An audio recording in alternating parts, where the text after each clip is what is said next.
di hanglaba malanga pakakni pankhay amadi bibiram ko nang nabitmang siday lengringay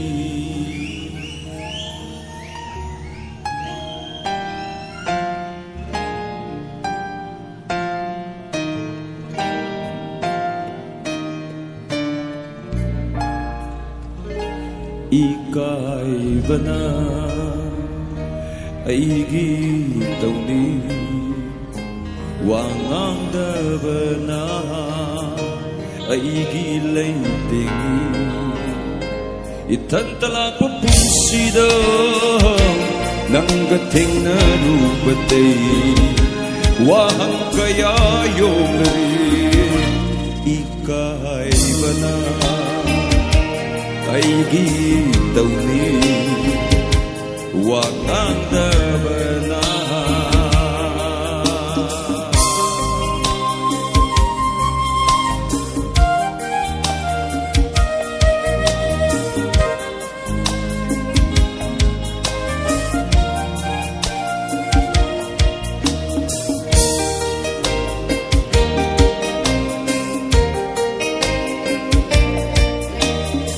lamthum khandribo tai bang sida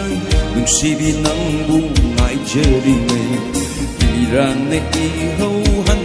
binay ay kita mo'y ase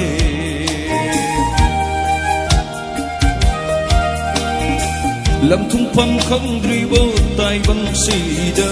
nungsibi nang bungay jaringay tirang na ihaw han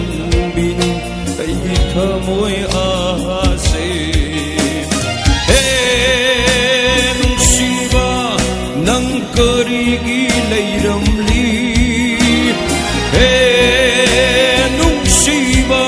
ng karigilay ramli nang layram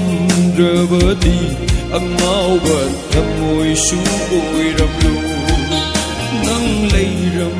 drabadi amoy suboy ramlo ika'y na aigi tawni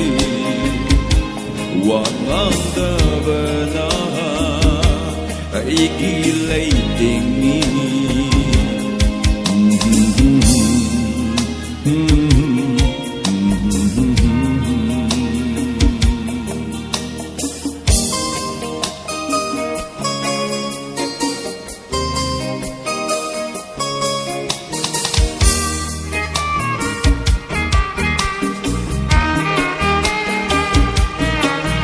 paglabay ipagning sibadi